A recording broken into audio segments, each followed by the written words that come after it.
Kembali lagi di Sini Zimova Talk Show. Bukan pakai J, tapi pakai Z. Kok bisa? Mana saya tahu. Oke, tepuk tangannya dulu.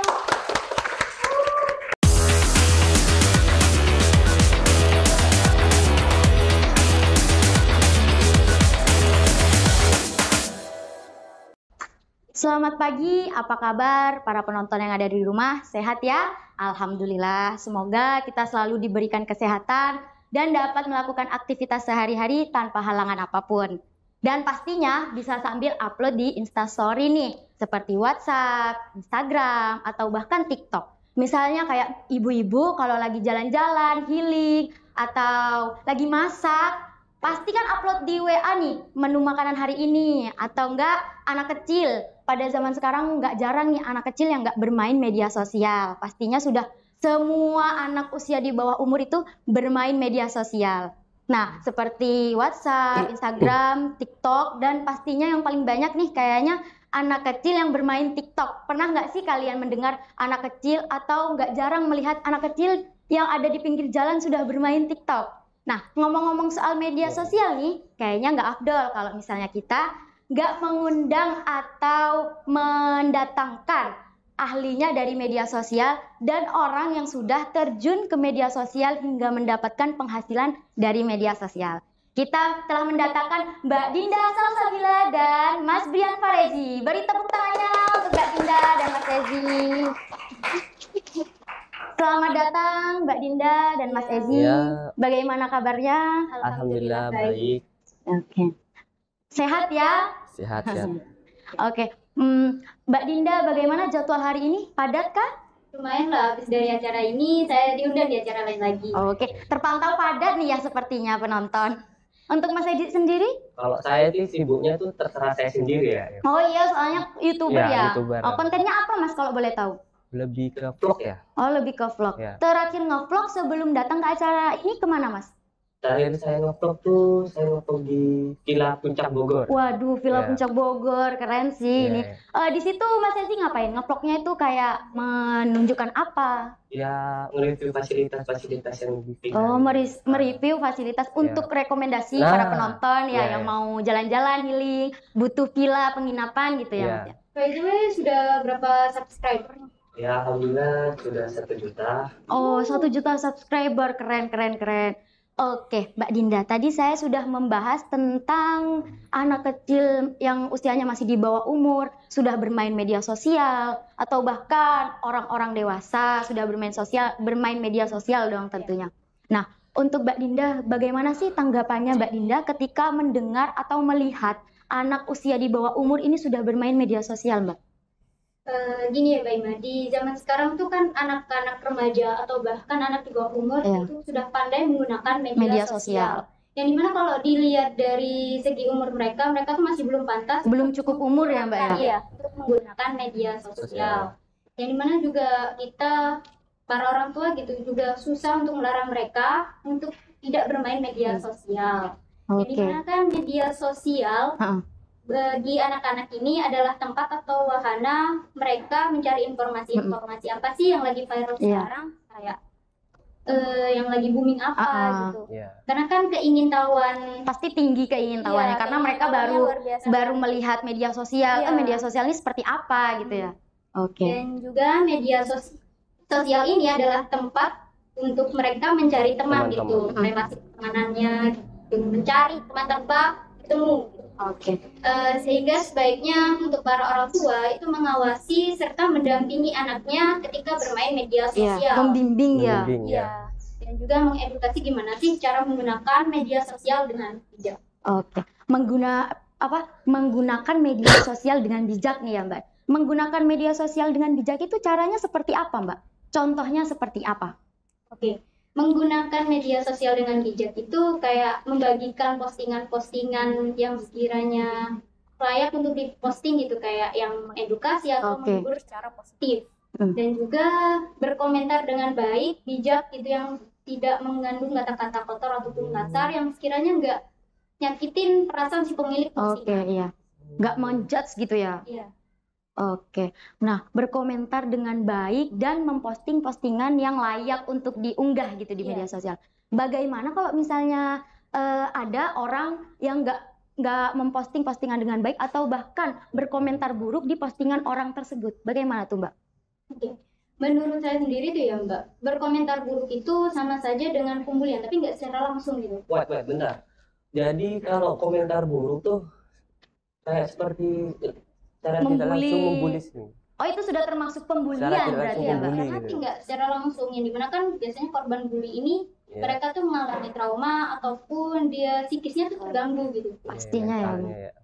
Oke, tentang yang postingan itu Mbak, postingan yang seharusnya nggak diunggah di Unggah. media sosial karena itu tidak memberikan pengaruh baik gitu. Itu bagaimana?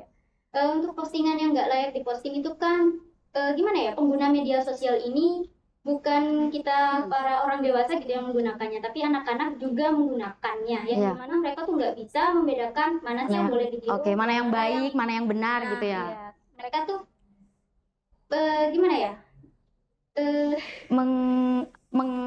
Kayak langsung aja meniru gitu apa yang mereka Iya, lihat. Seperti kasus yang belakangan ini lagi viral, itu ada kasus yang video syur Ya, itu diunggah oleh oknum yang tidak bertanggung jawab. Nah, itu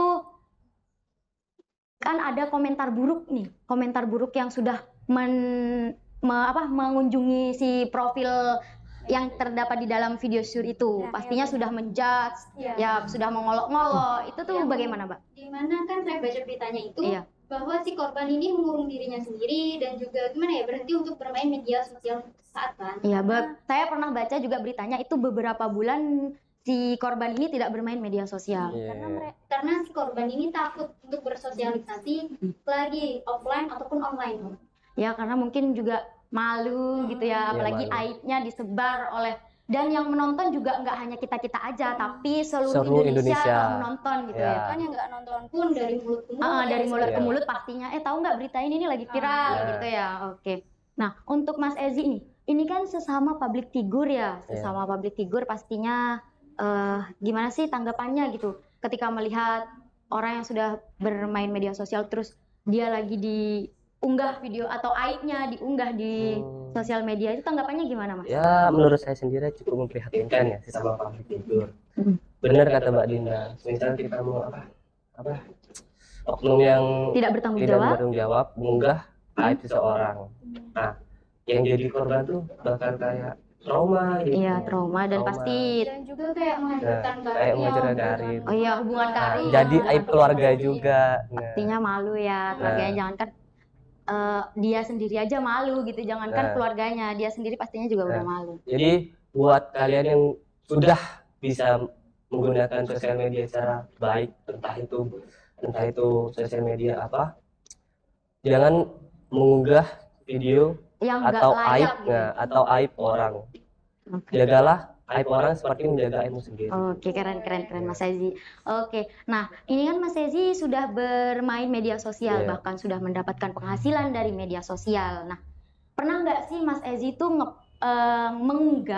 mengunggah aktivitasnya Mas Ezi yang kayak Iya. vlog tadi kan, konten kreator vlog ya? Nah, itu tuh diunggah, habis gitu ada orang yang nyeletuk tuh datang ke videonya Mas Video, Ezi iya. gitu ya. Terus komen-komentar, apaan sih lu, konten lu tuh gak berguna gitu. Itu tuh bagaimana cara menanggapinya? Kalau masalah tanggapan sih itu memang sudah wajar ya. Kita seharusnya tidak harus menanggapi komentar buruk. Oh, jadi kayak ya udahlah, Ya biasa udahlah, aja gitu biasa. ya. Kalau misalnya Namanya kita, juga public figure ya, nah, pastinya udah banyak yang menjatuhkan. dan banyak gak asing menjatuhkan. lagi udah ada komentar kayak gini, udahlah gitu. Kalau misalnya kita dihujat, nah, dan yang dihujat kembali, itu bisa sama saja menghancurkan karir kita sendiri di jadi YouTube. Bumerang buat kita sendiri. Oh iya ya, benar-benar. Kalau misalnya kita ada orang ngejudge Iya. nih, terus tiba-tiba kita ngejudge balik, kan pastinya juga ya lah kamu kan public figure, iya, kenapa public masih figure. nanggepin gitu Jadi ya. komentar yang buruk tuh jadikan motivasi untuk diri sendiri gitu, buat bisa naik ke lebih tinggi lagi lah Oh, lebih derajatnya. tinggi lagi. Oke, Mas Hezi ini kan sudah bermain media sosial hingga mendapatkan penghasilan dari media sosial ya. Ya. Nah, untuk tips and triknya buat para penonton yang ada di rumah juga biar tahu gimana nih caranya mendapatkan penghasilan dari media sosial, atau itu kan sudah termasuk menggunakan media sosial dengan baik ya, dengan Ya. bijak. Nah, itu tips and triknya bagaimana, Mas? Salah satu tips and trik terus karir di YouTube itu ya harus kreatif gitu. Oke, Kreatif harus membuat kreatif ya. konten. Nah, salah satunya Harus membuat konten Nah. juga yang yang bermanfaat bagi masyarakat Nah. ya, nggak hanya sekedar buat konten doang Nah. gitu, tapi juga ada ya mungkin ada pelajaran yang bisa ya, diambil lah. pelajarannya. Kan ada sekarang kayak gamers, Iya. vlog, nah entah itu nge-review barang, endorse kan ya. Nah, itu kan lagi viralnya Iya. sekarang. Apalagi kan sekarang ada video shoot ya, Short ya, yang nah. ada di YouTube itu. Nah, video shoot itu kan berpart-part kan ya. Iya ya saya juga pernah kalau lagi lihat YouTube tuh pastinya kan ada muncul di Nah. short video itu part 1, part 2, part 3, jadi sampai dicari, di scroll sampai bawah gitu, Nah, kayak jadi- apa ini selanjutnya gitu ya. Nah, jadi salah satunya kita harus membuat para penonton tuh penasaran dengan Oke. video kita. Mm-mm. Nah, pinter-pinter buat konten. Oh, iya. yang buat penasaran. Kalau misalnya penonton udah penasaran, ini ke depannya bakal apa ya Oh videonya. iya. Jadi Nanti gitu kayak kepo seru gitu ya, kepo. untuk membikin penonton nih kepo apa Nah, nih gitu. ya.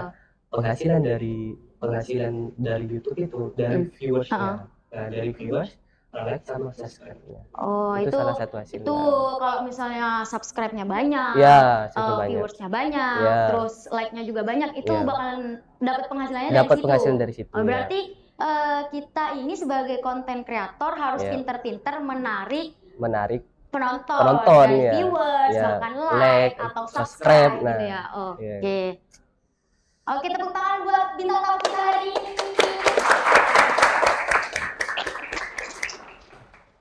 Dan terima kasih Mbak Ninda dan Mas Ezi sudah mengedukasi saya dan para penonton yang ada di rumah, akhirnya menjadi tahu nih bagaimana cara menggunakan media sosial dengan baik dan bijak. Dan buat para penonton yang ada di rumah, pesan saya, berhati-hatilah dengan jarimu karena jarimu harimaumu dalam bermedia sosial. Dan tanpa kita sadari, kita akan menyakiti perasaan orang lain. Dan terima kasih yang sudah menonton. Kita jumpa lagi di episode selanjutnya. Bye. Bye-bye.